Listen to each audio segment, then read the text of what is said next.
Assalamualaikum, Ibu Nurmalina.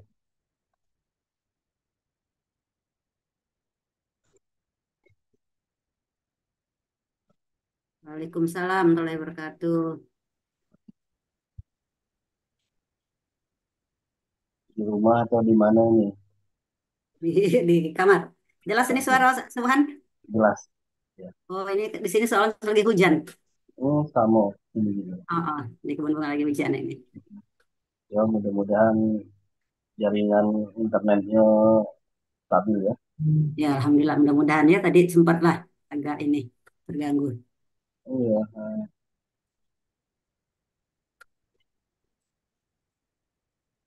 kita tunggu berapa menit lagi Oke, siap. untuk Ya. mulai. Hmm.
Walaupun peserta di forum itu masih sedikit, kita harap ada juga yang menyimak.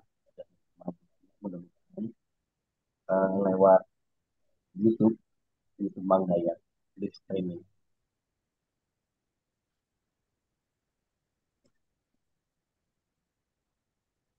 Ya mungkin karena malam minggu ya. Maksudnya juga banyak yang keluar kali ya. Iya, ada acara Mm-mm. semuanya. Dan malam terakhir nih Pak Subhan. Iya, ini terakhir ini pamungkas.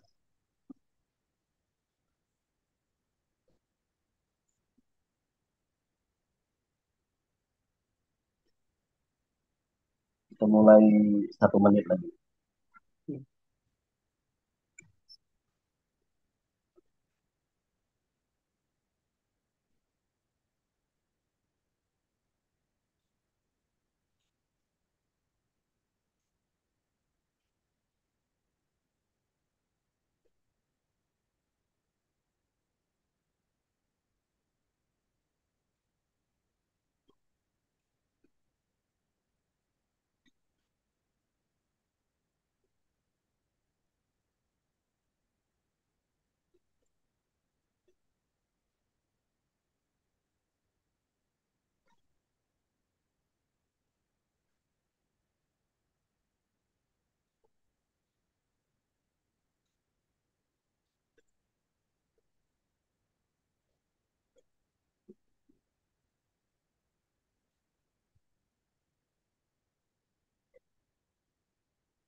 Oke, kita mulai ya.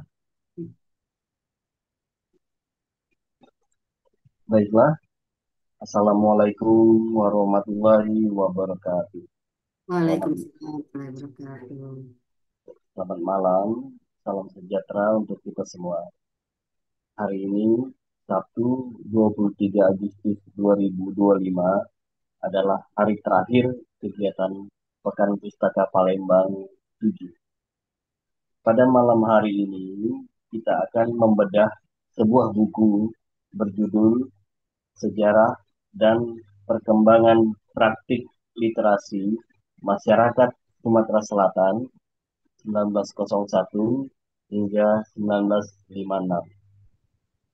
Buku ini ditulis oleh Nurmalina dan Syafran Afriansyah serta disunting oleh Endang Rohmiatun.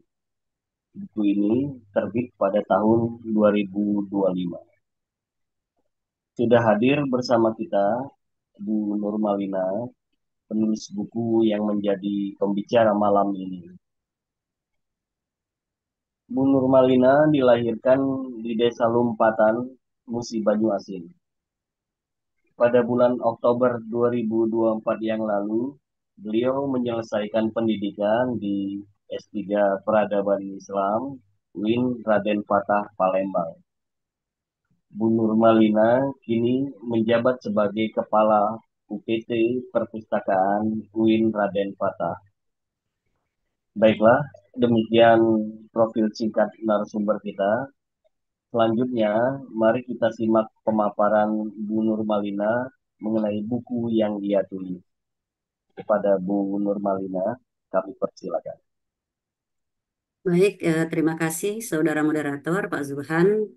Bismillahirrahmanirrahim. Assalamualaikum warahmatullahi wabarakatuh. Bismillahirrahmanirrahim. Alhamdulillahirabbil alamin wassalatu wassalamu ala asrofil anbiya'i wal mursalin wa ala alihi wa sahbihi ajmain. Robi srohli sodri wa yasirli amri wahlul uqdatam min lisani yafqahu qawli. Marilah kita tak henti-hentinya panjatkan puji dan syukur kehadirat Allah Subhanahu wa taala karena kita masih diberikan nikmat berupa nikmat kesehatan dan nikmat kesempatan sehingga kita bisa bertemu dalam Zoom pada malam hari ini.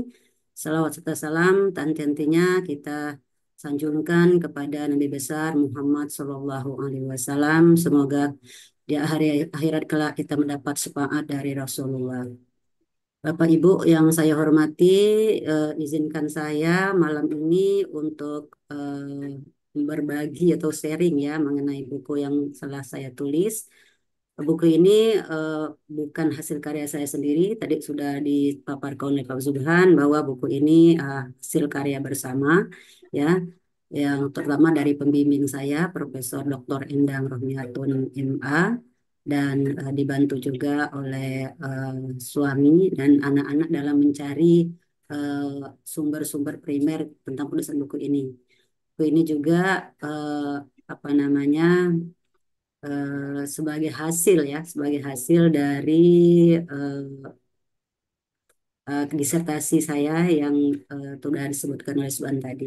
Izinkan saya share screen ya Subhan ya. Ya,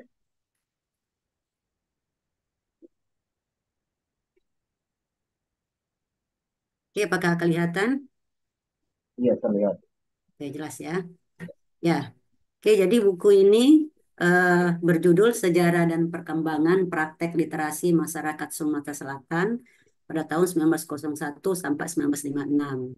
Ya, sesuai dengan namanya bahwa buku ini adalah tentang sejarah. Nah, dalam meneliti sejarah kita tentunya ada langkah-langkah yang harus dilakukan. Langkah pertama yang harus dilakukan dalam penelitian sejarah itu adalah heuristik atau pengumpulan sumber. Nah, pengumpulan sumber dalam penulisan buku ini itu dilakukan di Perpustakaan Nasional ya. Kebetulan saya mencari karena terkaitan dengan judulnya literasi, apa sih sebenarnya atau apa namanya artefak ya atau sumber-sumber atau hasil dari sejarah yang berkaitan dengan literasi. Nah, Alhamdulillah di Perpustakaan Nasional kita menemukan surat kabar ya, surat kabar yang terbit di Sumatera Selatan. Nah, ini jadi sumber primer yang digunakan dalam penelitian buku ini adalah surat kabar. Jelas Subhan suara saya? Ya, terdengar jelas. Ya, jadi surat kabar. Jadi sumber kabar ini di apa namanya dijadikan sumber primer dalam penelitian ini. Nah, surat kabar ini alhamdulillah mencarinya juga tidak terlalu sulit ya karena sudah dikoleksi oleh Perpustakaan Nasional. Tinggal akses di katalog mereka, surat kabar Sumatera Selatan, dan kita juga berkomunikasi dengan pustakawan di Perpustakaan Nasional, baik email maupun WA, akhirnya mendapatkan beberapa judul ya, judul surat kabar yang terbit Sumatera Selatan. Nah, kita diberikan oleh ke mereka surat kabar ini sudah berbentuk mikrofilm. Jadi berbentuk mikrofilm, jadi ini membacanya pakai microreader. Jadi kita tidak lagi menyentuh koran itu secara fisik, tapi sudah didigitalkan. Ini mempermudah dalam penelusuran. Oke, selanjutnya eh, buku ini terdiri dari 7 bab ya, dari bab 7, bab 1 pendahuluan sampai nanti bab terakhir itu bab penutup. Nah, di bab 1 pendahuluan ini memaparkan tentang literasi. Nah, literasi yang dimaksud di dalam penelitian ini adalah literasi yang menurut pengertian dari UNESCO bahwa literasi itu adalah kemampuan baca tulis yang didapat dari keluarga, masyarakat, dan sekolah. Ini yang dijadikan landasan dari literasi di dalam penelitian ini. Nah, bila kita lihat sejarah, ya, sejarah bahwa literasi ini merupakan tradisi kuat dalam sejarah Islam, khususnya di Palembang. Mengapa dikatakan demikian? Karena pada waktu Kesultanan Darussalam, keraton ini berfungsi sebagai pusat studi Islam dan sastra. Nah, banyak para penulis keraton ini menciptakan, menerjemahkan cerita-cerita dan syair-syair terkenal. Yang kadang-kadang mereka menggambarkan peristiwa keraton itu dalam bentuk sindiran untuk menghibur para bangsawan. Nah, banyak juga penulis lainnya juga terlibat dalam penerjemahan, penyaduran, penyalinan, atau penulisan karya-karya agama, teks-teks pendidikan, dan karya-karya sastra, seperti yang sudah disinggung dengan apa namanya webinar kita pada beberapa hari yang lalu ya, banyak membicarakan bahwa banyak sekali hasil-hasil naskah-naskah yang dihasilkan pada zaman keratonan, pada zaman keraton. Nah, setelah Palembang ditaklukkan oleh Belanda ya pada tahun 1821 dan Kesultanan Palembang Darussalam ini dihapus oleh Belanda pada tanggal 7 Oktober 1823. Nah, pemerintah Belanda ini lebih memfokuskan pada pembangunan kota Palembang. Nah, baru pada akhir abad ke-19 menjelang abad ke-20 itu baru terjadi perubahan orientasi politik Belanda. Karena ini baru munculnya kesadaran politik balas budi atau dikenal dengan namanya politik etis. Nah, 3 prinsip dari politik etis ini yaitu edukasi, irigasi, dan transmigrasi. Nah, sesuai dengan apa namanya pengertian literasi tadi bahwa literasi itu salah satunya didapat dari edukasi atau dari pendidikan. Nah, disinilah berawalnya penelitian ini. Nah, maka setelah adanya politik etis ini, sekolah formal itu mulai didirikan oleh Belanda itu di tahun 1903 ya. Ya,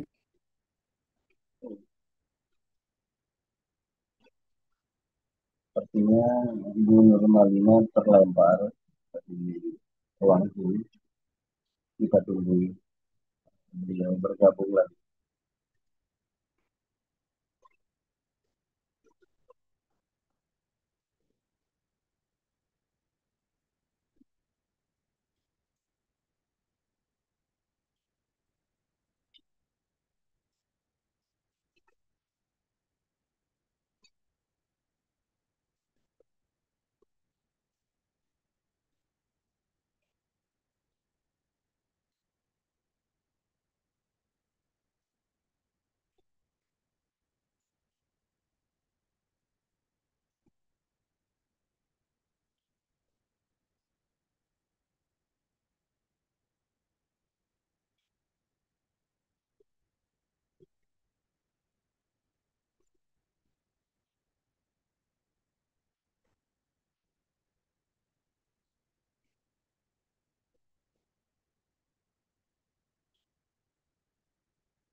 Ya, teman-teman peserta Zoom malam ini, eh, ya, Bu Nurmalina sudah masuk kembali.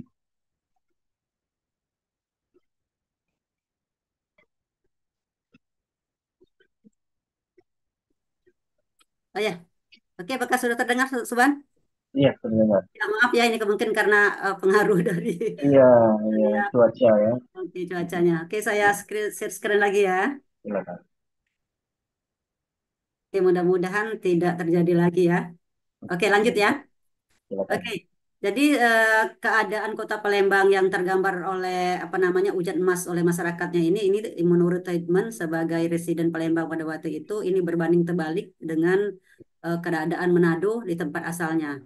Nah, di dalam pidatonya ini ditemukan di dalam surat kabar Cahaya Palembang ya Kamis yang diterbit Kamis pada tanggal 6 Mei 1926 di dalam surat kabar itu disebutkan, tetapi di Palembang semua masyarakat boleh dikatakan hidup di tengah-tengah padang ekonomi. Sebaliknya, yang tertinggal dari Minahasa adalah ekonomi dan tanahnya. Sementara di Palembang, hal tersebut sudah tersedia dengan baik. Palembang harus dicoba dengan pendidikan otak dan aturan barat. Jika Minahasa harus diadakan seperti yang sudah ada di Palembang yaitu ekonomi. Nah, ini isi dari pidato statement yang ada di dalam surat kabar Cahaya Palembang. Nah, pidato statement ini sejalan dengan data yang didapat dari statistik dalam Porstelling tahun 1930 bahwa dari seluruh penduduk Hindia Belanda pada tahun 1920 itu yang telah bebas buta huruf itu hanya 3,9%. 10 tahun kemudian pada tahun 1930 angka ini meningkat menjadi 6,4%. Nah, jumlah terbanyak ini ditemukan di Manado yaitu 21,9%, di Maluku 14,5% dan di Sumatera 10,7%. Sedangkan Jawa dan Madura itu hanya 5,5%. Nah, angka terbesar ini ditemukan di Medan dan Padang untuk Sumatera dan Bandung untuk Jawa. Jadi ini sejalan dengan pidato Tikman bahwa Minahasa ini atau Manado ini lebih tinggi angka apa namanya jumlah masyarakat yang bebas buta huruf dibandingkan dengan Palembang. Oke, selanjutnya di dalam buku ini juga membahas tentang struktur wilayah dan kondisi geografis Sumatera Selatan.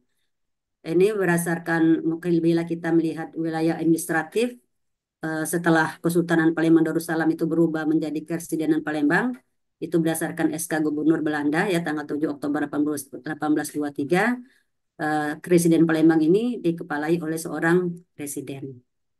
Nah, sedangkan apa namanya residen Palembang, Keresidenan Palembang ini sama juga seperti Keresidenan Jambi, Keresidenan Bengkulu, Keresidenan Lampung ya.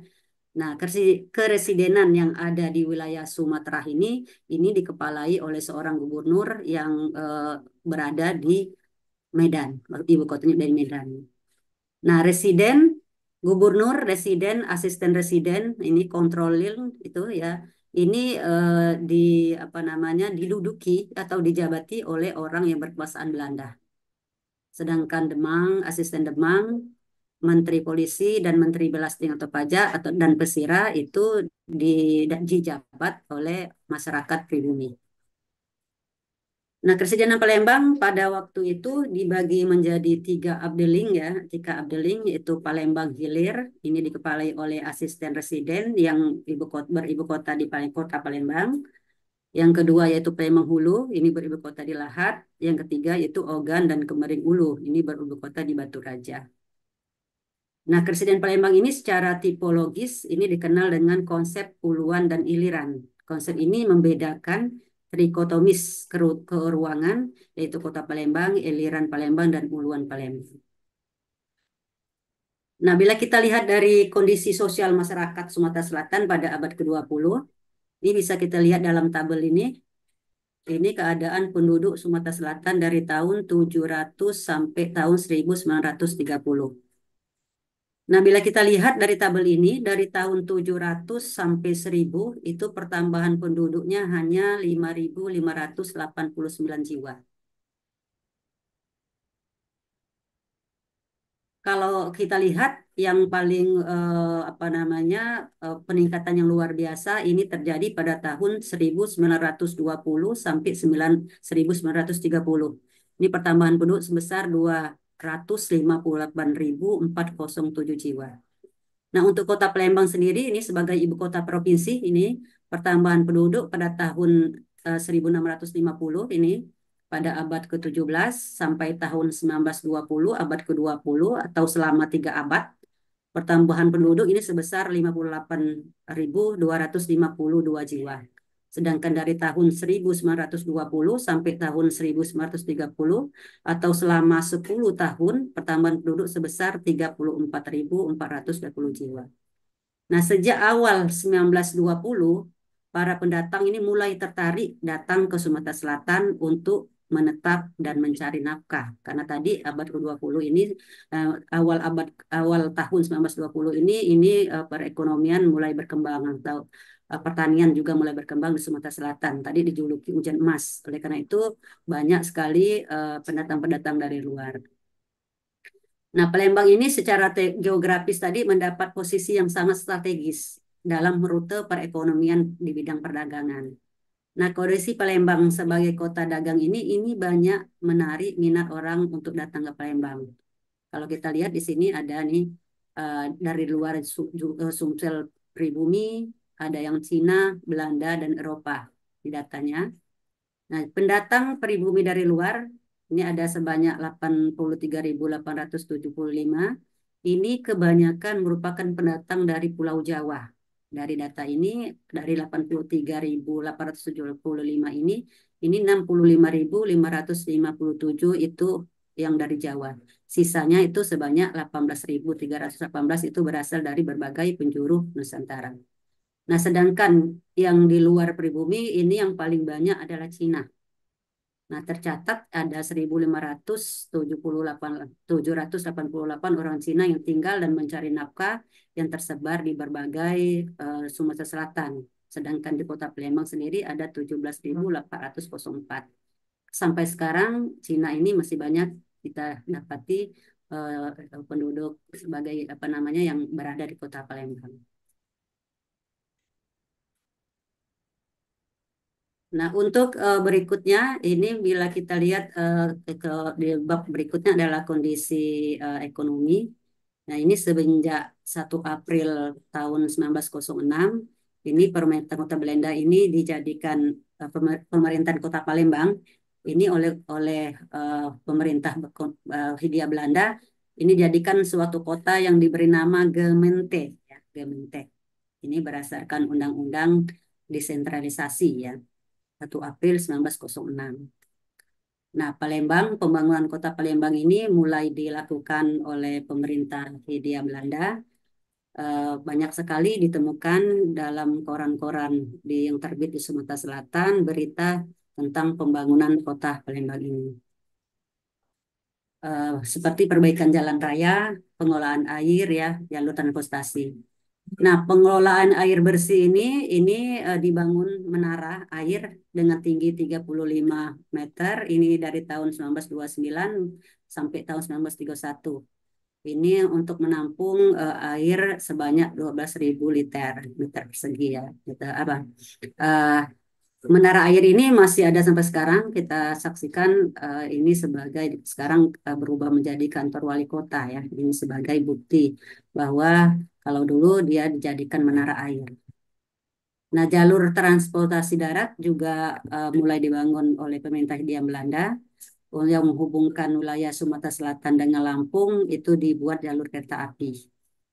Itu dibangun pada pertengahan 1927.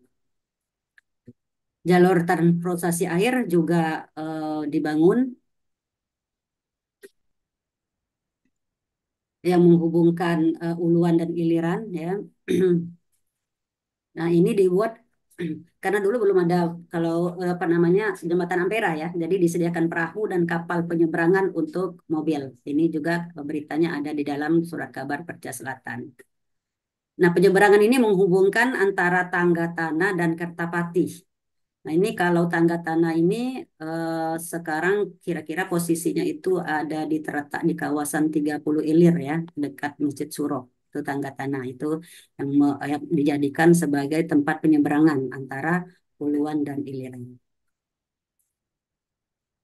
Berikutnya, eh, nah ini untuk mengetahui bagaimana sebenarnya perkembangan baca tulis atau kemampuan baca tulis masyarakat Sumatera Selatan.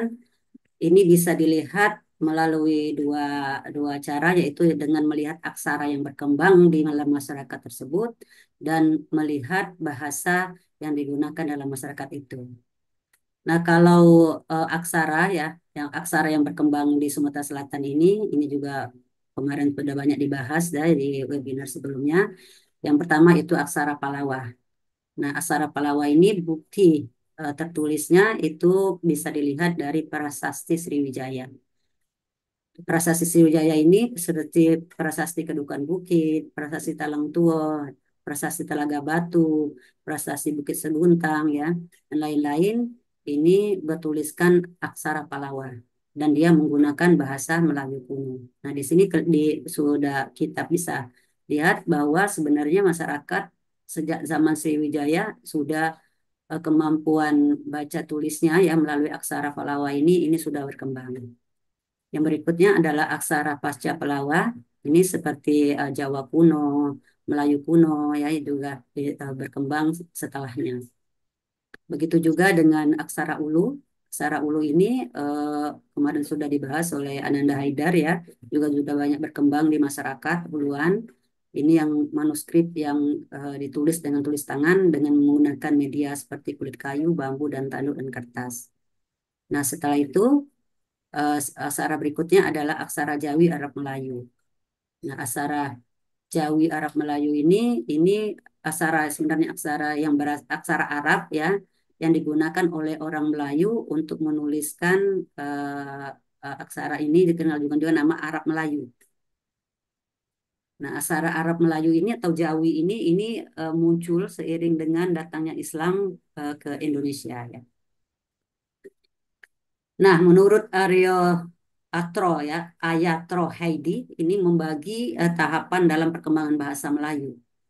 Nah, bahasa Melayu ini tahun 683 ini bahasa Melayu ini boleh dikatakan sebenarnya masih merupakan bahasa lisan, bahasa lisan. Baru pada tahun 18 sampai 883 sampai 1500 ketika bahasa Melayu itu memperoleh pengaruh ya atau dipengaruhi oleh bahasa dari bahasa Sanskerta. Nah, bahasa Melayu ini kemudian berubah lagi dominan dipengaruhi juga oleh bahasa Arab dan budaya Islam. Setelah pada masa kedua pemerintah Hindia Belanda, bahasa Melayu ini banyak sekali mendapat pengaruh dari bahasa Eropa, terutama bahasa Belanda dan bahasa Inggris. Nah, akhirnya bahasa Melayu ini dengan sendirinya seiring dengan waktu eh, sudah mulai ditinggalkan dan di Indonesia sendiri bahasa Melayu ini kemudian berubah menjadi bahasa nasional yaitu bahasa Indonesia ya, seperti yang kita saksikan sekarang.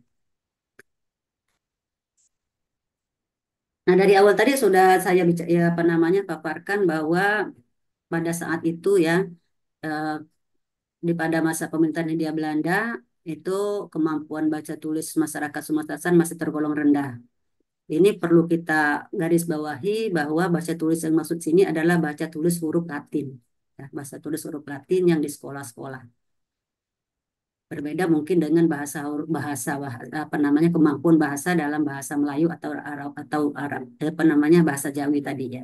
Jadi yang dibilang tadi 2,9 masih tergolong rendah tadi adalah kemampuan bahasa tulis lisan, bahasa tulis lisan atau huruf Latin bukan kemampuan baca tulis Latin yang masih tergolong rendah. Nah, ini keadaan ini sebenarnya pemerintah Hindia Belanda itu sudah mendirikan mendukung perkembangan literasi masyarakat pada waktu itu dengan mendirikan lembaga pendidikan pemerintah. Tapi memang lembaga pendidikan pemerintah sekolah-sekolah ini belum menyeluruh di seluruh Indonesia atau ya zaman kita masih zaman penjajahan ya. Jadi belum semua daerah itu ada sekolah-sekolah. Nah, ini menurut sumber yang ditemukan dalam surat kabar Teraju ini pada tahun 1919 eh, di Palembang, ini di Palembang ya, hanya ditemukan hanya satu buah sekolah HIS ya. Sekolah HIS ini Holland Inlandse School atau sekolah Belanda untuk masyarakat pribumi. Ini hanya satu buah. Sedangkan sekolah kelas 2 ini juga hanya ada 31 buah dan sekolah rakyat ini hanya 99 buah dan sekolah Zending Scholen ini sekolah sekolah semacam sekolah apa sekolah Kristen ya. Ini hanya satu buah. Nah, inilah yang menyebabkan bisa kita lihat bahwa kemampuan masyarakat pada waktu itu dalam apa namanya kemampuan baca tulisnya masih tergolong rendah karena memang kemampuan baca tulis Latin tadi ini salah satunya didapat dari sekolah. Sedangkan sekolah-sekolah yang ada pada waktu itu hanya sangat terbatas, apalagi masyarakat yang kelas bawah. Nah, pada tahun 1926 ini ditemukan juga di dalam koran Cahaya Palembang, ini didirikan berkembang lagi ya, ada namanya Sekolah Quick School. Sekolah Quick School ini sekolah pendidikan guru. Jadi sekolah yang didirikan oleh pemerintah Hindia Belanda untuk menghasilkan guru-guru yang bisa mengajar di sekolah-sekolah rakyat. Nah, sekolah Quick School, terus ada juga sekolah HIK. Sekolah HIK ini sekolah untuk guru bantu. Sekolah untuk guru bantu ini berada di semua kabupaten ya. Nah, apa namanya alumni atau lulusan dari sekolah guru ini diperbantukan ke sekolah HIK ini. Jadi mereka ikut mengajar di sekolah-sekolah yang ada di kabupaten-kabupaten. Berikutnya ada juga sekolah Lenbo. Sekolah Lenbo ini sekolah pertanian. Sekolah pertanian ini eh, didirikan di Muara Enim dan di Pagaralam. Karena di Muara Enim memang hmm, kami temukan juga ya eh, majalah majalah Sulu Perusahaan Tanah namanya. Jadi majalah Sulu Perusahaan Tanah ini majalah yang terbitkan oleh apa namanya eh, pertanian ya sekolah pertanian di Muara Enim ini. Nah, majalah Sulu Pertanian ini banyak memuat berita-berita atau info-info tentang tanaman-tanaman apa namanya tanam-tanaman yang ada yang bisa dikembangkan oleh masyarakat. Jadi sebagai apa namanya panduan atau referensi masyarakat bagaimana cara bercocok tanam. Nah, ini dikembangkan di bawah ini dan juga ada majalah yang judulnya Sulu Perusahaan Tanam. Yang berikutnya ada juga sekolah pertukangan. Sekolah pertukangan ini mungkin kalau sekarang kita kalau dulu namanya STM ya, sekolah teknik. Nah, ini sebenarnya sudah lama ya. Dari tahun 1926 dari zaman pemerintahan Belanda sudah ada yang namanya AMBAK atau sekolah pertukangan. Nah, inilah lembaga-lembaga pendidikan yang didirikan oleh pemerintah. Selanjutnya, pemerintah juga membentuk namanya Taman Pustaka. Taman Pustaka atau Balai Pustaka. Nah, pada tahun 1910 ini pemerintah Hindia Belanda ini mendirikan Taman Pustaka. Jadi Taman Pustaka ini berupa perpustakaan yang dibuka di sekolah pribumi itu di pengawasan guru. Jadi kalau sekarang kita kenal dengan perpustakaan sekolah, sebenarnya perpustakaan sekolah ini sudah lama ada ya. Jadi semenjak pemerintahan Belanda itu sudah ada perpustakaan sekolah-sekolah ini yang dibuka di sekolah-sekolah dan gurunya itu mungkin kalau kita kenal sekarang sebagai pustakawannya ya, yang mengawasi, yang mengelola buku-buku yang ada di sekolah-sekolah tersebut. Nah, uniknya perpustakaan sekolah ini dia terbuka untuk umum, bukan hanya untuk siswanya saja, tapi dia terbuka untuk umum untuk masyarakat yang ada di sekitar sekolah tersebut.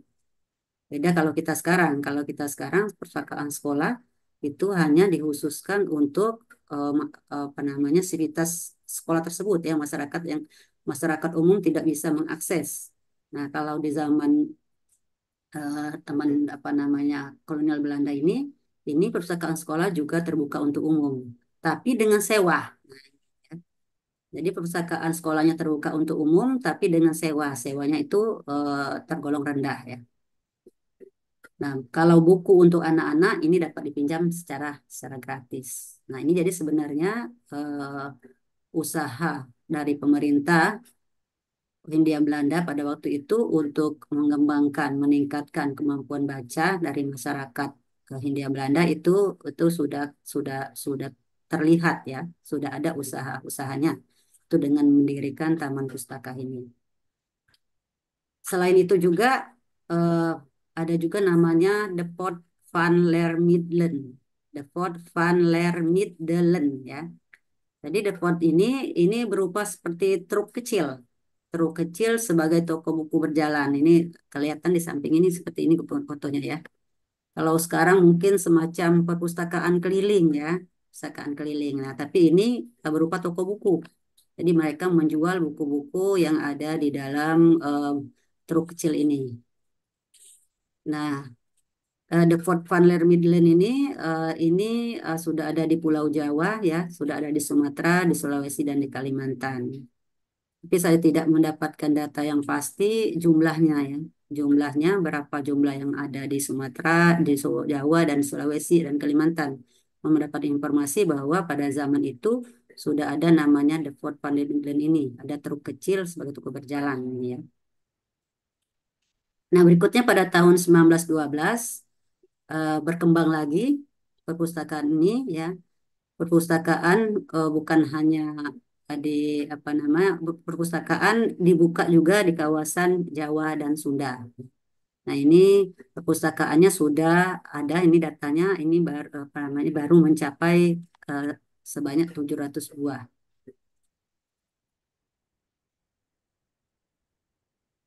Nah, ini buku-buku ya, buku-buku yang diterbitkan oleh Balai Pustaka pada saat itu. Ini ada buku-buku tentang sastra tradisional rakyat yang diterbitkan Balai Pustaka dan juga ada juga terjemahan kesusastraan Barat. Nah, ini buku-buku ini saya searching masih ada di Perpustakaan Nasional ya, ada beberapa yang masih menjadi koleksi Perpustakaan Nasional. Artinya keberadaan dari buku-buku ini masih tetap dijaga ya. Nah, setelah menjadi apa namanya Balai Pustaka ya, perpustakaan dibuka oleh lebih luas. Ini pada tahun 1918 ini ada 75 perpustakaan di wilayah penduduk Madura. Kalau tadi di Jawa, di Sumatera ya, ini juga dibuka di Madura dan 371 ini perpustakaannya dibuka di wilayah yang berpenduduk Melayu. Nah, tahun 1929 ini terdapat juga bertambah lagi perpustakaannya menjadi 2.552. Perpustakaan ini juga tersebar di wilayah yang berpenduduk Melayu, juga tersebar di wilayah yang penduduk Jawa, dan ada juga tersebar di Madura. Tahun 1930 ini eh, terdapat 2.528 titik peminjaman buku. Nah, jumlah peminjaman sebanyak 2,7 jiwa, 7 juta. Di tahun 1930 ini berkembang lagi perpustakaan-perpustakaan itu tersebar di beberapa titik ya. Baik, Bapak Ibu yang saya hormati, selanjutnya agen Balai Pustaka ini juga tersebar di berbagai kota di Hindia Belanda. Kalau di Sumatera Selatan, khususnya di Palembang, ini saya temukan sumber dari Surat Kabar Jaya Palembang bahwa agen pustaka ini di kota Palembang ini adalah toko Raden Hasan bin Raden M. Saleh ya yang berada di 16 Ilir. Nah, toko Raden Hasan bin Raden M. Saleh inilah sebagai agen dari yang menjual buku-buku terbitan dari Balai Pustaka. Ya, ini berada di 16 Ilir ya. Nah, toko Raden Hasan ini memasarkan buku-bukunya melalui iklan di surat kabar lokal. Ini banyak sekali saya temukan di surat kabar lokal seperti di Cahaya Palembang ini ya dari tahun 1925 sampai 26. Itu mereka seperti ini kalau kita lihat di dalam koran surat kabar ini di apa namanya judul-judulnya ya, judul-judulnya dan juga harganya, judulnya dan harganya dan di bawah ini ada tempat yang bisa dihubungi ya. Nah, dihubungi ini iklan di dalam iklan penjualan buku yang dilakukan oleh toko Raden Hasan bin Raden Saleh ini. Nah, selain juga melalui iklan-iklan di surat kabar, untuk di daerah pedalaman, ya, untuk di daerah pedalaman yang tidak memiliki toko buku, ini Balai Pustaka ini menunjuk 250 kantor pos untuk memasarkan produknya. Jadi kalau di Palembang ini ada tokonya, toko Raden Hasan ini dia mengiklankan bahwa di toko saya ada buku-buku ini bisa didapatkan. Tapi kalau di daerah pedalaman ya di daerah uluan ini tidak ada toko buku, makanya kantor pos. Kantor pos ini ikut memasarkan produk-produk buku-buku dari Balai Pustaka ini. Nah, buku ini terdapat katalognya. Jadi katalog buku-buku ini dimasukkan dalam lemari kaca, diletakkan di kantor pos. Nah, ini kalau untuk pengirimannya itu layanan cuma-cuma. Jadi masyarakat bisa melihat dari katalog yang ada di kantor pos tadi. Nah, pihak kantor pos akan mengirimkan buku-buku tersebut ke alamat masyarakat yang memesan ini dengan biaya kirimnya cuma-cuma. Ini salah satu juga usaha untuk apa namanya akses untuk mendapatkan buku itu lebih mudah. Nah, selain dari upaya pemerintah tadi, itu upaya pemerintah untuk meningkatkan literasi masyarakat, ini masyarakat ini juga berupaya berikut serta juga memikirkan apa namanya untuk meningkatkan literasi masyarakat ini ya. Jadi upaya atau swadaya masyarakat dalam meningkatkan literasi ini eh, pertama adalah dengan mendirikan sekolah swasta formal. Jadi banyak sekali sekolah-sekolah saya dapatkan di dalam koran surat-surat kabar ini eh, sekolah-sekolah swasta formal yang didirikan oleh masyarakat. Ini dikenal dengan nama sekolah partikelir, ya. Mendirikan sekolah swasta formal baik yang bentuk umum maupun berbentuk eh, tradisional. Yang kedua, mereka juga mendirikan sekolah Islam formal, ini berbentuk madrasah dan non formal eh, apa namanya non formal atau tradisional dengan pengajian-pengajian di rumah-rumah ya atau membahas kitab ada yang kursus. Dan yang ketiga ini menerbitkan surat kabar. Nah, banyak sekali surat kabar tadi yang sudah saya paparkan tadi, surat-surat kabar yang terbit di Sumatera Selatan dan juga membuka toko buku, toko buku. Nah, yang berikutnya adalah mereka juga mendirikan perpustakaan sewa. Nah, perpustakaan sewa ini juga ditemukan di dalam surat kabar bahwa ada masyarakat itu yang mempromosikan perpustakaannya ya. Dia mengoleksi buku dan dengan sewa. Nah, ini ada.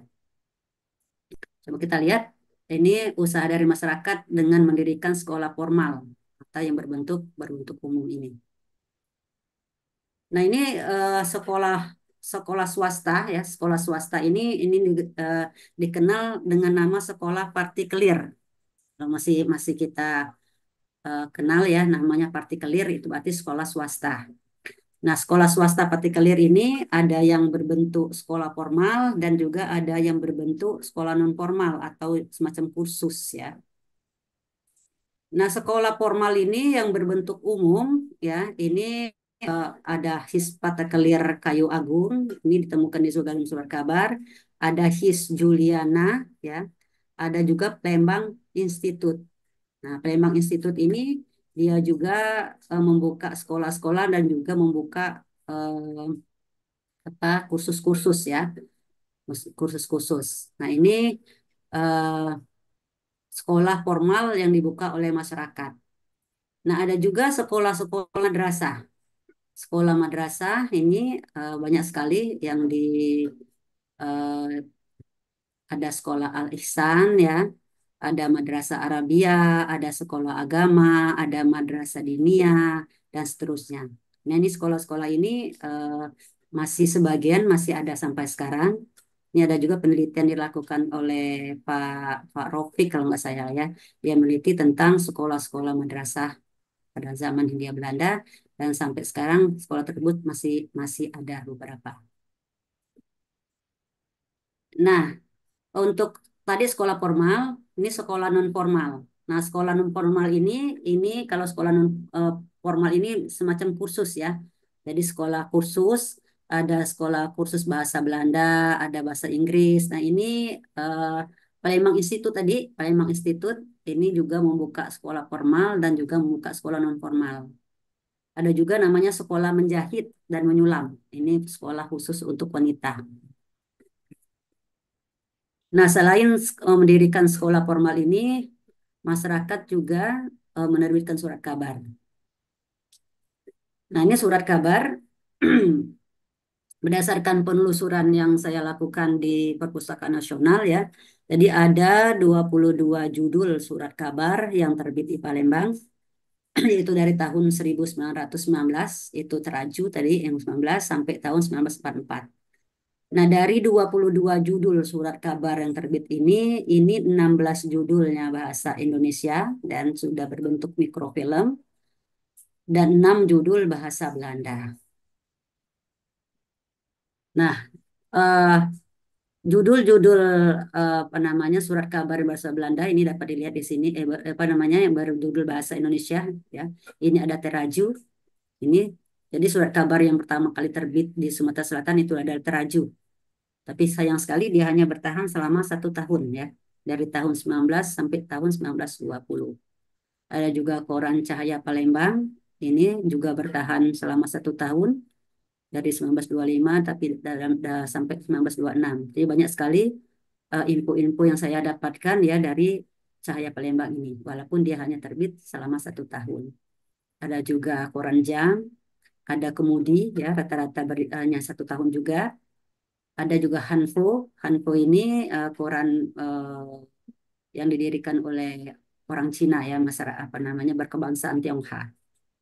Nah, yang agak lama ini adalah Perca Selatan. Nah, Perca Selatan ini dari tahun 1926 sampai tahun 1941. Ini yang paling lama kalau kita lihat dari surat-surat kabar ini yang paling lama keberadaannya itu adalah Perca Selatan. Bintang Sumatera juga hanya bertahan 1 tahun. Ada juga Musi, Berita, dan Suara Timur ya. Ada juga Semangat Muda.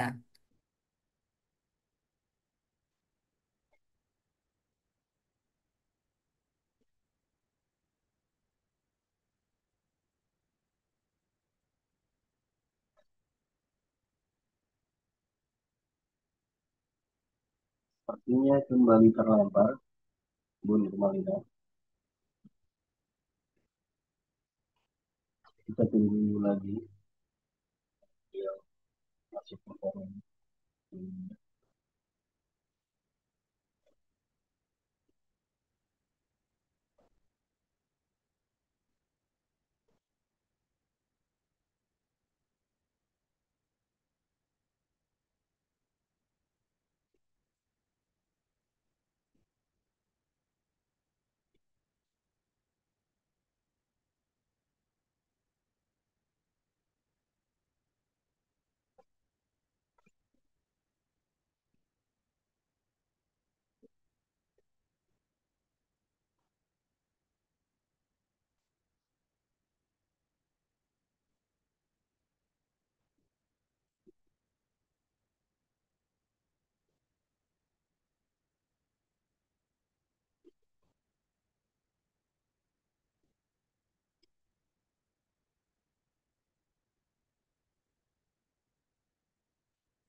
Oke, apakah kedengaran? Iya, Ya, mohon maaf ya, ini karena ada hujan juga ya, jadi terputus-putus. Tapi ini jelas kedengaran, San? iya, jelas. Ya, oke, mohon maaf ya. Oke, sedikit lagi ini saya izin lagi subscribe. Ini karena ya ini keadaan cuaca ya. Oke, kita lanjut lagi Bapak Ibu ya. Ya, selain tadi ya usaha yang dilakukan oleh masyarakat tadi membuka sekolah partikelir atau sekolah swasta, menerbitkan surat kabar dan membuka toko buku. Nah, ini toko buku. Toko buku ini dari surat kabar yang saya telusuri ada toko buku namanya Raden Hasan bin Raden M. Saleh. Nah, yang berada di 16 Ilir ini sebagai apa namanya yang menyalurkan buku-buku yang terbitan dari eh, Balai Pustaka. Ada juga toko buku namanya Taman Baca SM Nanci ya di kawasan 15 Ilir. Ada juga toko buku Kitab Cahaya Islam yang ada di Tengkuru. Nah, ini toko buku yang ikut eh, memikirkan atau ikut apa namanya eh, membantu masyarakat untuk mengakses atau menemukan bacaan-bacaan yang terbit pada waktu itu. Nah, selain toko buku, ada juga saya temukan di dalam surat kabar ini penyewaan buku. Penyewaan buku ini diberi nama Bibliotek Kecerdasan. Nah, ini saya temukan dalam surat kabar Pewarta yang terbit pada tahun 1934. Ada juga saya temukan dalam eh, surat kabar Suara yang terbit pada tahun 1936.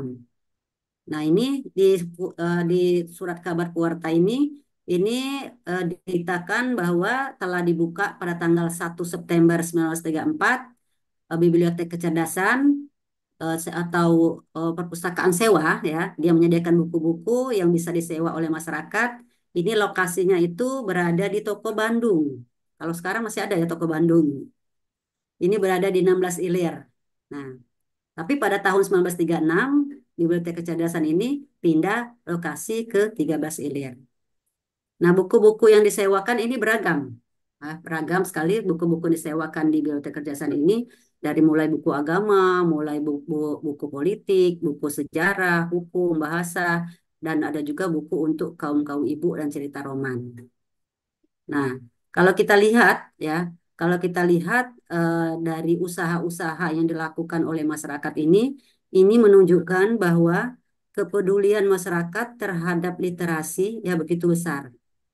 Nah, sampai tahun 1936, Bibliotek Kecerdasan ini masih mempromosikan keberadaannya.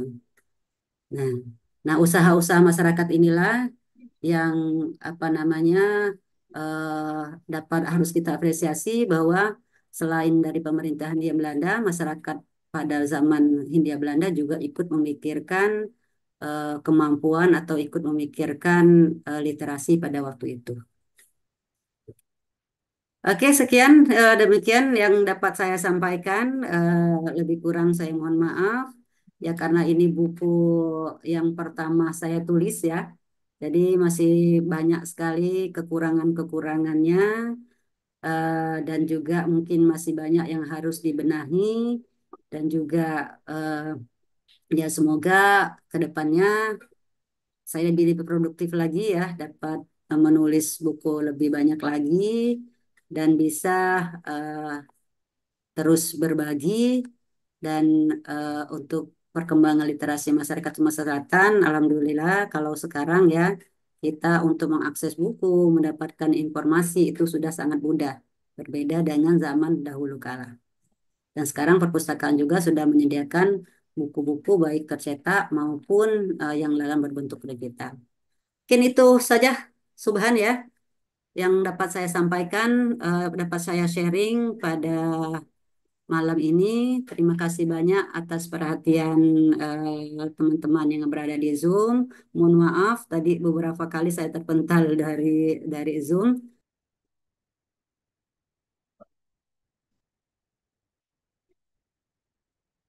Ya, sepertinya Bu Nurmalina kembali terpental ketika menyebut kata terpental ya. Ya, kita tunggu Bu Nurmalina bergabung lagi. Kebetulan presentasi beliau juga sudah selesai. Jadi kita bisa mulai sesi diskusi dan tanya jawab kepada para peserta. Dipersilakan mengajukan pertanyaan atau tanggapan bisa disampaikan secara tertulis melalui fitur obrolan atau bisa juga secara langsung secara lisan. Baiklah teman-teman, dipersilakan.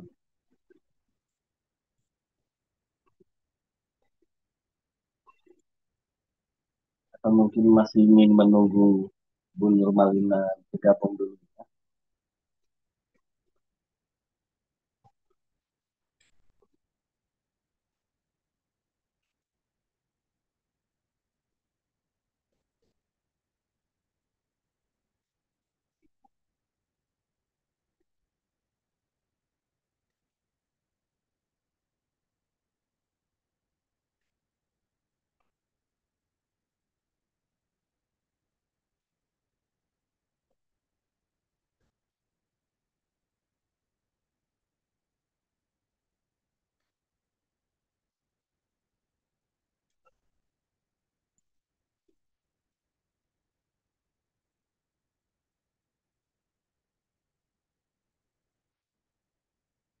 Oke, maaf terbentar lagi nih.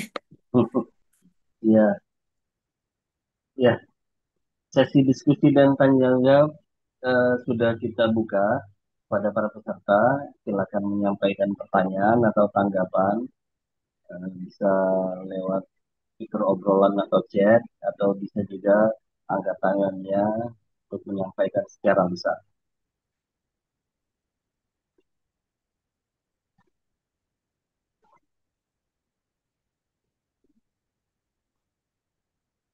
Oh iya, sebagai tanggapan ya, Bu Ya, Normalina, oke. eh,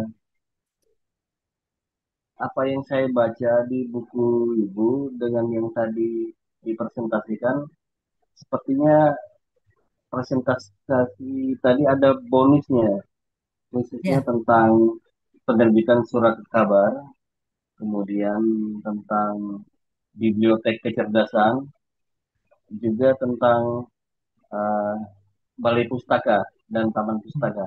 Saya tidak menemukan itu dibahas di dalam buku. Jadi ya itu seperti bonus presentasi ya. oke, boleh saya tanggapi Pak Soban. Oh iya, silakan. Iya, jadi sebenarnya buku ini bukan hanya satu ya, ada dua buah buku lagi, ada satu buku lagi ya. Jadi ada satu buku lagi yang judulnya tuh sebenarnya masih masih ada kaitannya. Ada praktek literasi tengah perubahan sosial masyarakat Sumatera Selatan di tengah perubahan ekonomi ya. Nah, itu ada buku buku sambungannya ya seperti itu. Jadi buku sambungannya di buku tersebut itu tadi menceritakan bahwa usaha-usaha banyak sekali usaha-usaha yang dilakukan oleh masyarakat dalam meningkatkan literasi. Kalau buku yang pertama tadi yang sejarah perkembangan memang hanya menceritakan tentang sejarahnya saja ya, tidak tidak sampai ke usaha-usaha yang dilakukan oleh masyarakat. Ini eh, buku berikutnya tadi itu ada dua buku sebenarnya itu menceritakan apa sih usaha masyarakat dalam meningkatkan literasi ini. Karena tadi seperti di awal saya paparkan bahwa pada saat itu eh, kemampuan baca tulis masyarakat Sumatera Selatan itu masih tergolong rendah. Itu apalagi dibandingkan dengan eh, Manado ya, menurut pidato dari Tepmen tadi. Nah ini jadi banyak untuk eh, masyarakat itu tidak hanya eh, apa namanya bersandar atau pada pemerintah ya, tapi juga banyak sekali mereka mendirikan sekolah-sekolah sehingga sipil atau semangat literasi masyarakat pada saat itu semangat untuk mengembangkan literasi itu berasal dari individu-individu masyarakat itu gitu loh Burhan. Ya itu bonusnya ya bonus untuk Ya, buku keduanya. oke. Baik, ini ada satu pertanyaan dari Pak Roni Rodin, dosen ilmu perpustakaan IAIN Curug. Eh, Pertanyaannya, bagaimana interaksi antara literasi tradisional atau tulisan Arab Melayu, aksara lokal, dengan literasi modern, aksara Latin, dalam konteks penelitian yang telah dilakukan oleh Bu Dr. Nurmalina? Ya, silakan Bu Oh ditanggapi. ya Pak Nurudin, terima kasih ya ini teman kuliah ini Pak Nurudin, selamat datang ya. Maaf tadi tidak sempat menyapa. Sehat Pak ya? Ya, ya. Jadi memang kalau kalau kita lihat ya antara apa namanya literasi tradisional ini yang memang yang berkembang pada masyarakat pada itu sebenarnya itu dari zaman Kesultanan adalah literasi yang Arab Melayu ya, Arab Melayu seperti huruf Jawi itu yang berkembang pada masyarakat sejak zaman Kesultanan. Seperti dari awal saya paparkan bahwa banyak sekali karya-karya yang berkembang di masyarakat yang berasal dari Arab Jawi, Arab Melayu atau Jawi ini. Nah, eh, ya setelah pemerintah Kesultanan Palembang dihapuskan, pemerintah Hindia Belanda itu mulai mengenalkan namanya aksara Latin ya, aksara Latin atau baca tulis huruf Latin. Nah, kalau dilihat dari penelitian saya lakukan, ini saya memang melakukan penelitian ini dalam konteks kemampuan literasi masyarakat dalam huruf Latin, Pak Roni Rodin. Jadi memang kemampuan masyarakat huruf Latin, tidak membahas kemampuan masyarakat dalam baca tulis Arab Melayu, ya, Arab Melayu. Karena eh, apa namanya data-data yang saya dapat itu lebih mudah saya mendapatkannya data dari huruf Latin ini dibanding dari Arab-Arab Melayu ini karena sumber data yang saya gunakan di sini adalah surat kabar ya surat kabar yang memberitakan bagaimana perkembangan masyarakat yang berkaitan dengan literasi ini. Di literasi ini kalau dikaitkan tadi dengan pengertian literasi yang dikemukakan oleh UNESCO bahwa literasi adalah kemampuan baca tulis yang didapat seorang individu dari keluarga, masyarakat, dan pendidikan. Nah, kaitannya dengan penelitian ini adalah pendidikan atau sekolah. Jadi saya melihat literasi, perkembangan literasi ini kaitannya dengan sekolah-sekolah yang didirikan baik oleh pemerintah Hindia Belanda maupun oleh masyarakat itu. Itu Pak Roni. Ya, terima kasih. Terima kasih Bu Roto. Ya, silakan bila ada lagi yang bertanya atau menanggapi.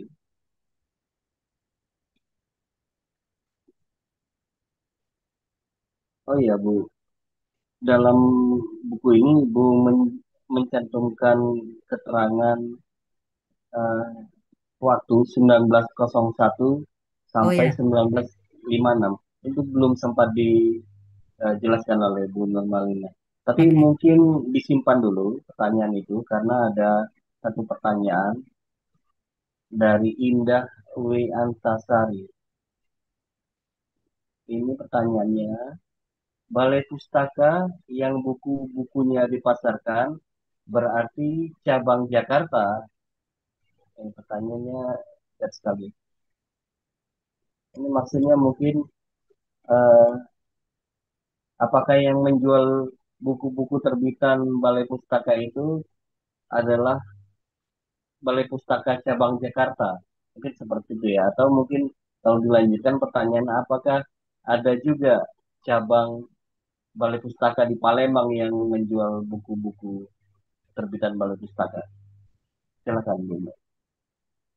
Eh, ya oke. Terima kasih Mbak Indah Antasari. Ini teman saya kuliah juga ya. Terima kasih hadirannya.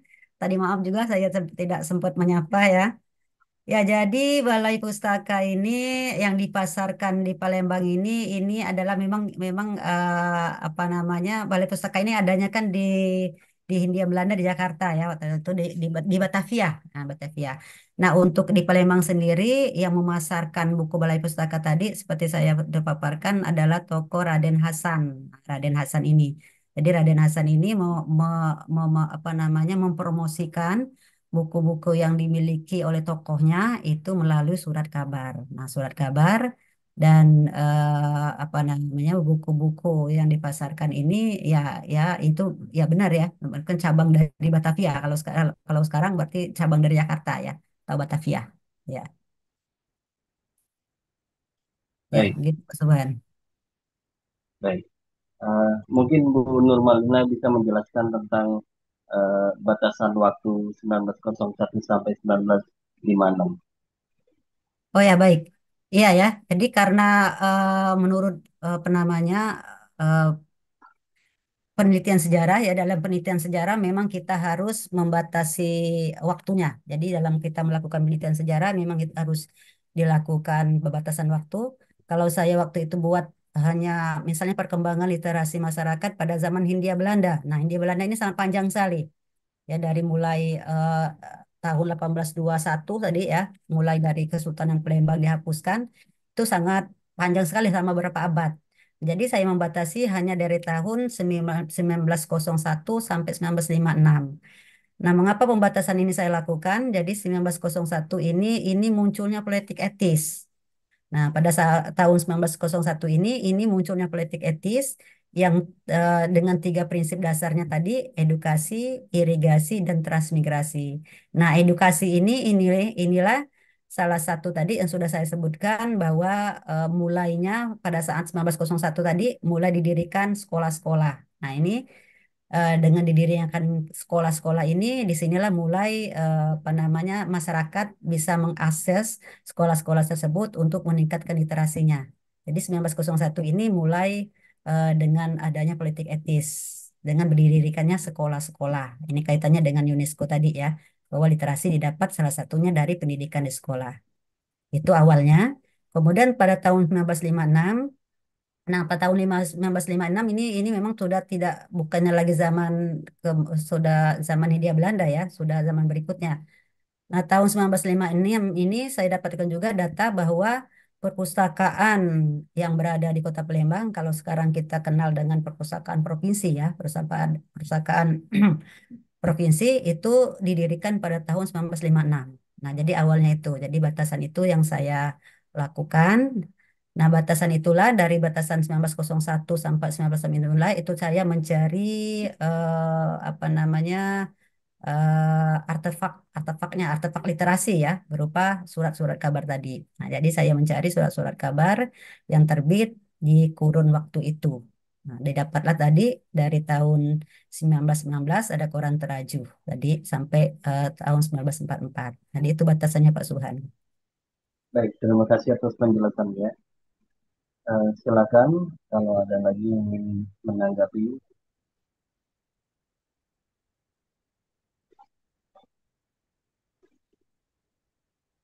Saya informasikan juga acara diskusi kita malam ini disiarkan secara langsung melalui channel YouTube Mang Dayat.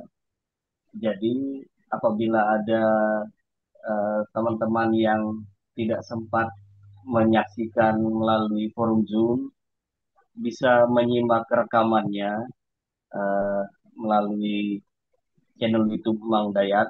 Nanti akan kami muat tautannya di kolom chat eh, forum Zoom kita ini.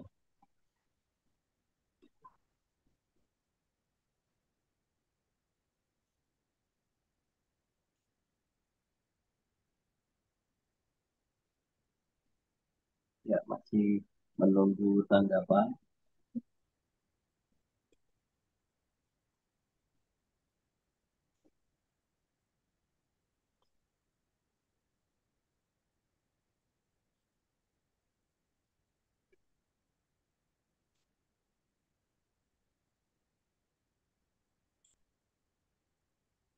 Mengenai buku kedua Bu Nurmalina, itu apa alasannya dipisah, Bu?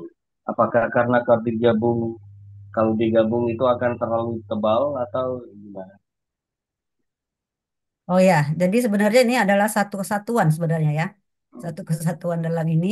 Tapi kemarin kita cetak cetak ke penerbit, si penerbit itu, oh ini ketebalan Bu kalau kalau misalnya digabung jadi satu. Jadi ini kita kita Hmm, kita pecahkan saja ya.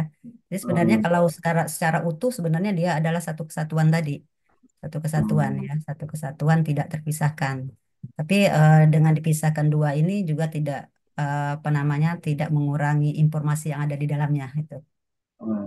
Ya, Ya, kalau buku pertama saya baca lewat file PDF-nya itu setebal 200-an halaman ya. ya, Kalau buku kedua eh, lebih tebal atau sama, gimana? sama, Sama ya. sama ya, ya. Jadi sebenarnya kedua buku ini hasil dari penelitian disertasi saya ya. Jadi judulnya ini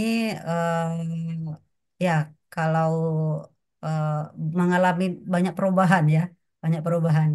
Jadi ketika menjadi disertasi judulnya bukan ini lagi. Judulnya bukan lagi masalah sejarah perkembangan literasinya, tapi sudah mengarah ke lebih ke khusus lagi. Jadi dilihat ke politik etisnya. Nah, ini politik etisnya. Jadi kalau yang dua tadi masih bersifat umum, di bersifat umum. Jadi ketika saya ujian ya, ujian tertutup, ujian terbuka, ke ujian tertutup itu sudah mengerucut lebih khusus lagi, lebih khusus lagi menjadi eh, tadi awalnya tadi eh, batasan waktu jadi politik etis saya gunakan politik etis itu sebagai batasan waktu. Tapi ini setelah saya ujian tertutup, ternyata eh, penguji saya menyarankan bahwa politik etis inilah yang dijadikan dasar untuk melakukan penelitian ini. Jadi lebih lebih fokus lagi, lebih fokus lagi. Jadi bukan hanya tentang apa namanya. Awalnya kan saya meneliti tentang praktek literasi masyarakat Sumatera Selatan di tengah perubahan ekonomi. Nah, jadi perubahan ekonomi ini yang apa namanya dibuang ya dihilangkan politik etis ini yang eh, menjadi pokok permasalahan dalam dalam eh, buku saya ini. Nah, dalam apa namanya akhirnya literasi apa namanya disertasi saya itu fokusnya ke politik etis. Jadi dampak politik etis terhadap eh, perkembangan literasi masyarakat Sumatera Selatan. Nah, ini sebenarnya ada satu lagi Pak Subhan. Jadi ada satu lagi buku yang belum saya terbitkan. Jadi dampak politik etis terhadap perkembangan literasi masyarakat Sumatera Selatan. Tapi isinya kurang lebih hampir sama seperti kedua buku ini, tapi lebih difokuskan ke politik etisnya. Gitu. Dan ini belum belum saya terbitkan, belum saya terbitkan. Mungkin nanti ke depan bisa dikombinasi lagi lebih menarik lagi. Gitu, gitu, Oke. Bang. Ya, kita tunggu bukunya terbit lagi ya. Oke, ini ada pertanyaan lanjutan dari Pak. Maaf, suara saya hilang ya. Oke, ini ada pertanyaan lanjutan dari Pak Roni Rodi.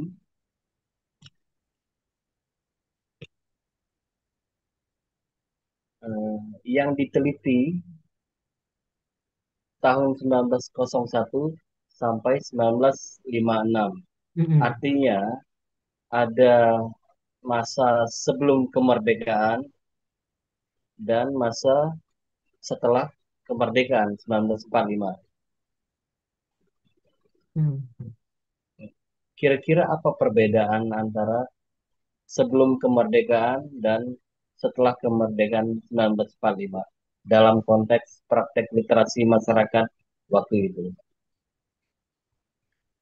Ya, silakan. Ya tadi batasan waktunya dari 1901 ya, dari 1901 dari sampai 1956. Artinya kita merdeka itu tahun 1945. Nah, kalau saya lihat itu perkembangan literasi ya, seperti karena sumber primer saya itu adalah surat kabar. Nah, surat kabar itu yang berkembang itu dari tahun 1915 itu sampai 1944. Itu yang berkembang 1944. Nah, setelah kemerdekaan 45 dan seterusnya saya tidak menemukan lagi ya, tidak menemukan lagi surat kabar sebagai sumber primer dalam penelitian ini. Nah, oleh karena itulah, tapi di sini saya tetap menggunakan tahun 1956 karena tadi saya dapatkan data bahwa tahun 1956 itu mulai didirikannya perpustakaan provinsi di Sumatera Selatan ya. Jadi kalau berdasarkan koran tadi, koran itu hanya terbit sebelum kemerdekaan karena setelah zaman Hindi apa namanya pemerintahan Belanda kita dijajah oleh Jepang ya. Nah, Jepang itu tidak apa namanya di bidang bidang literasi itu tidak banyak data-data yang saya dapatkan ya.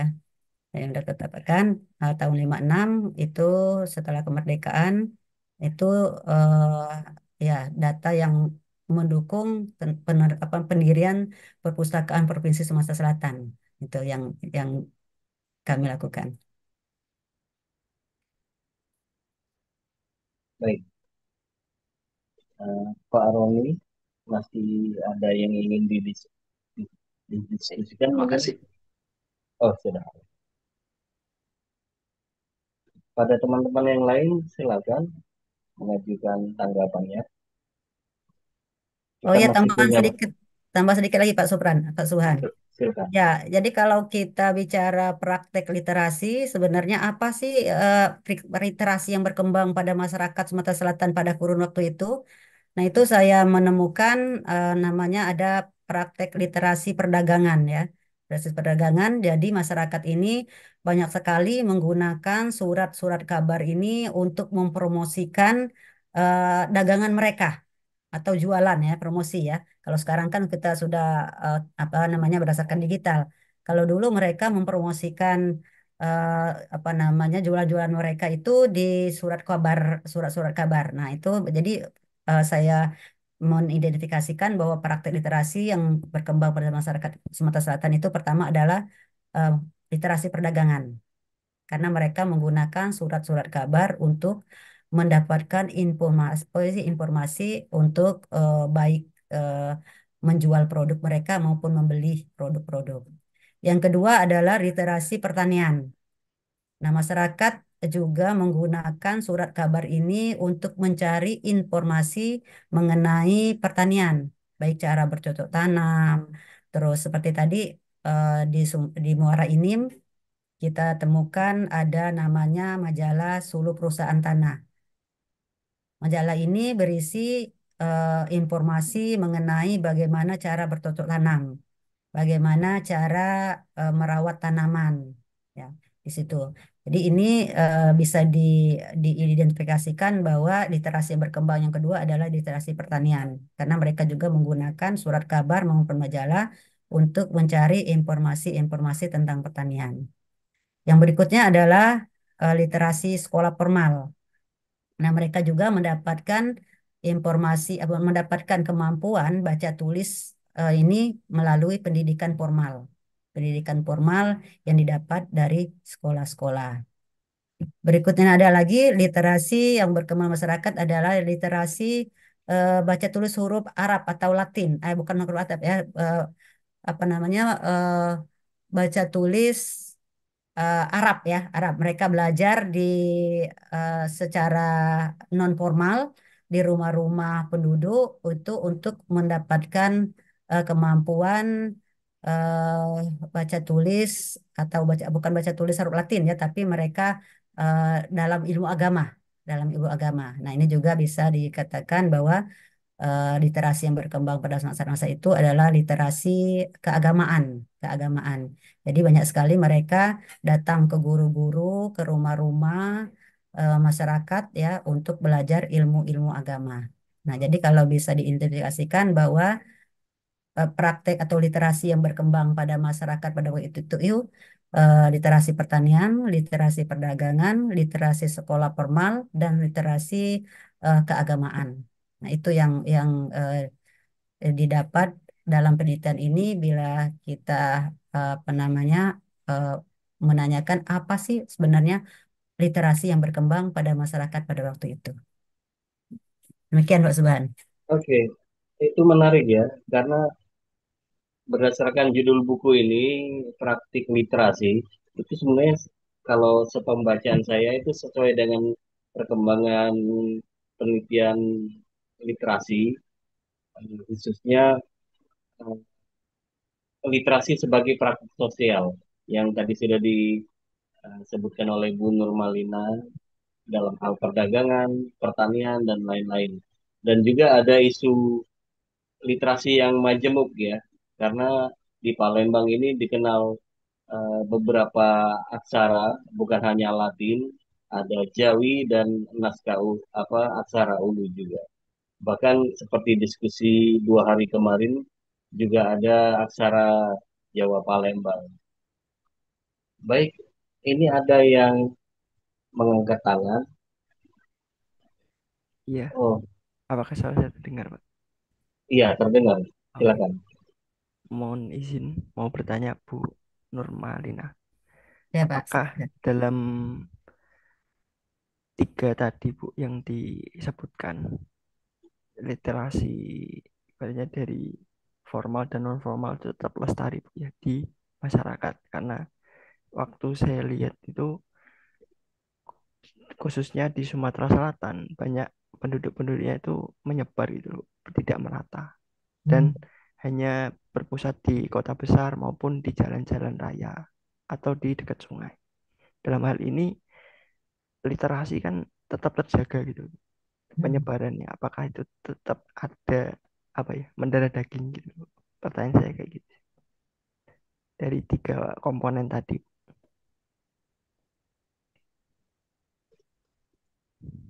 Gimana, Bu Nurmalina? Bisa ditanggapi? Iya, jadi kalau tadi ya literasi tadi kalau literasi yang formal tadi, literasi yang didapat dari sekolah itu memang hanya bisa diakses oleh masyarakat yang yang melalui sekolah ya, yang melalui sekolah yang mereka apa namanya, memang kebanyakan pada waktu itu sekolah hanya baru ada ya, baru ada di kota-kota besar di Palembang. Belum banyak sekolah yang ada eh, di pedalaman ya.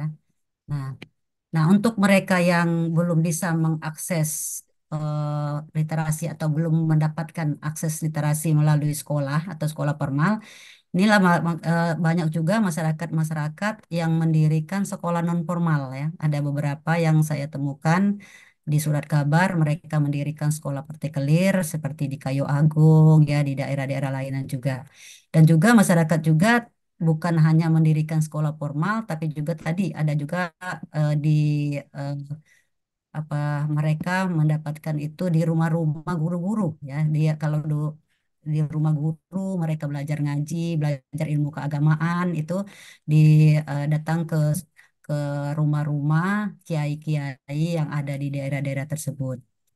Nah, jadi sebenarnya kalau yang dibilang rendah literasi pada waktu itu hanya dilihat dari kemampuan baca tulis eh, huruf Latin.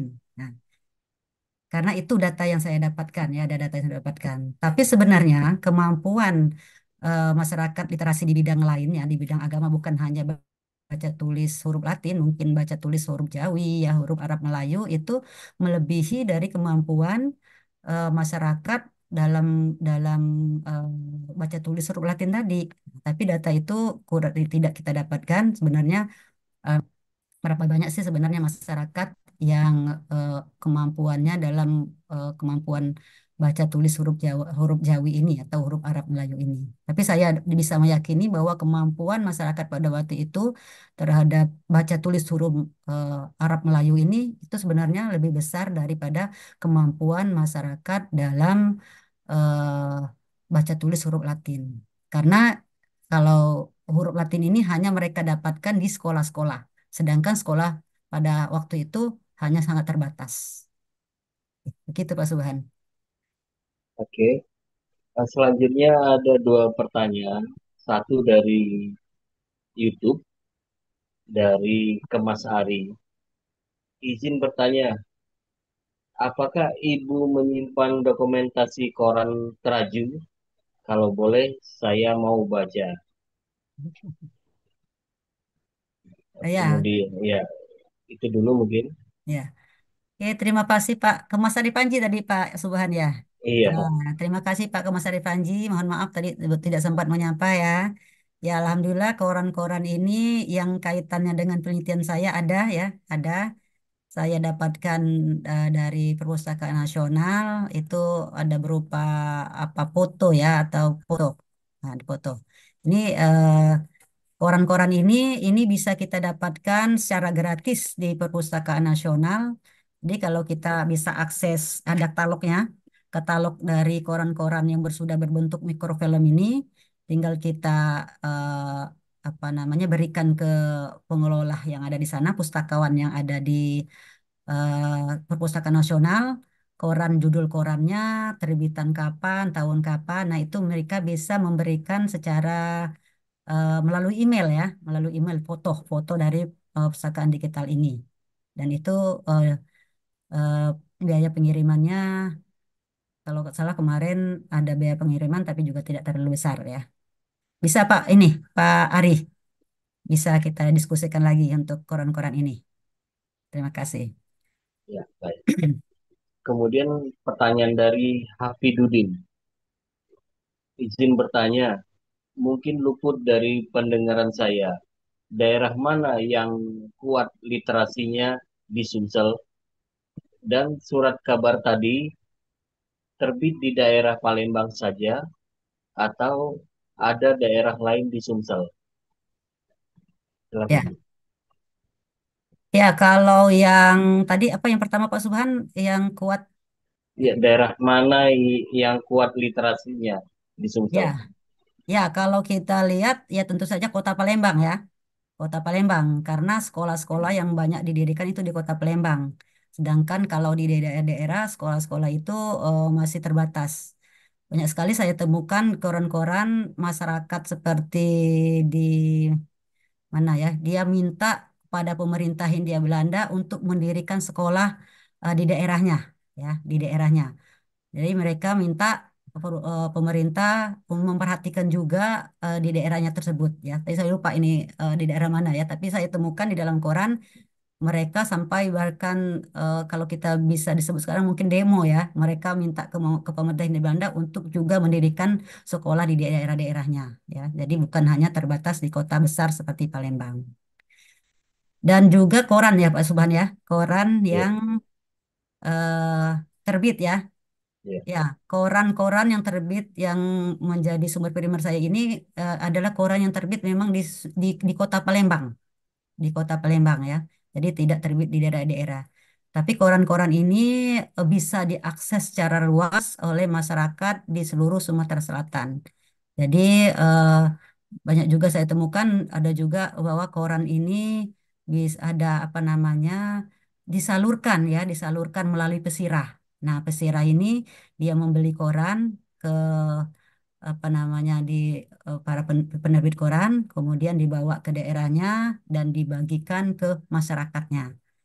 Ada juga koran ini sebagai eh, melalui guru-guru di sekolah.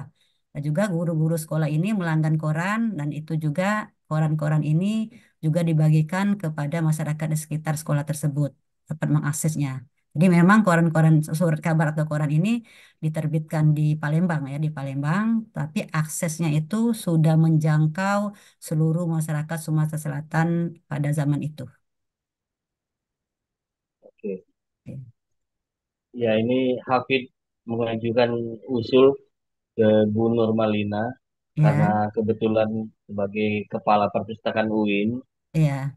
kalau bisa surat kabar itu diadakan filenya di Perpustakaan UIN. Gitu. Oh, oke ya, ya. Usul yang sangat menarik sekali Pak Firudin ya. Oke, nanti kita akan eh, kalau apa kalau salinannya dia berupa ini ya mikrofilm. Mikrofilm itu harus dibaca dengan microreader. Tapi mungkin kalau kita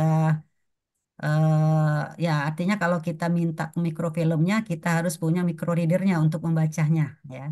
Nah, untuk bacanya mungkin kita bisa nanti kita ya mungkin kita buat katalognya ya atau katalognya linknya bahwa koran ini ada di eh, koran-koran Sumatera Selatan ini ada di Perpustakaan Nasional ya mungkin bisa kita linkkan gitu Pak ya. Baik. Ya, sekarang sudah pukul 21.31 sesuai dengan jadwal acara kita yang berakhir pada 21.30. Jadi kita sudah pada penghujung acara diskusi. Kepada Bu Nurmalina kita minta semacam apa, pernyataan penutup dari diskusi kita malam ini.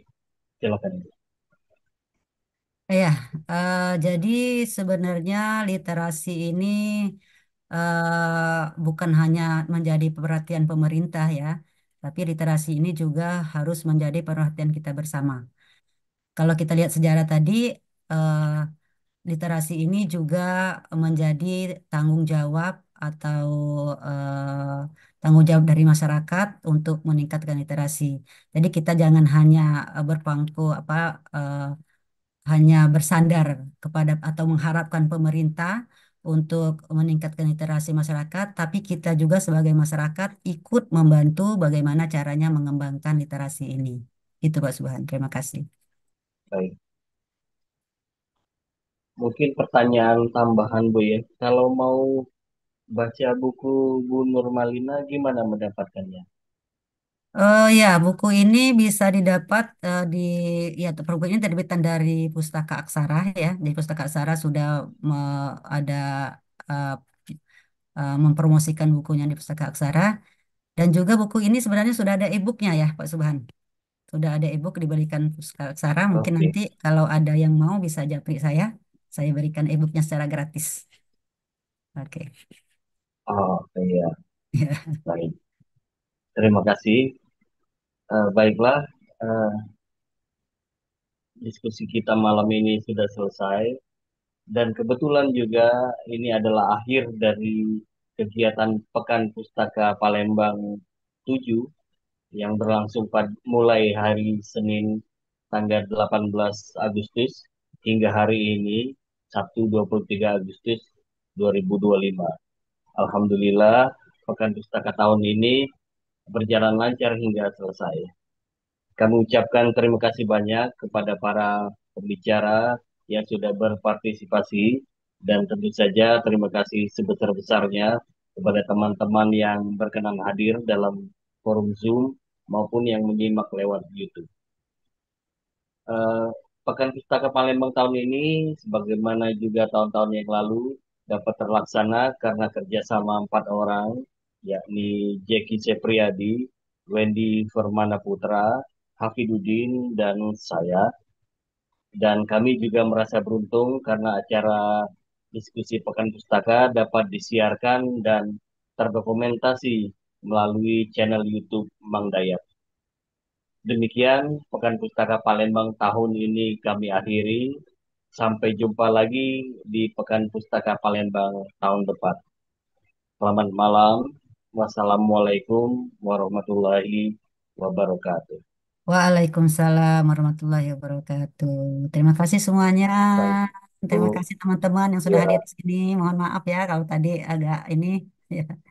Oke, izin ya, Pak Subhan ya. ya, Bu. Oke, Silakan. makasih.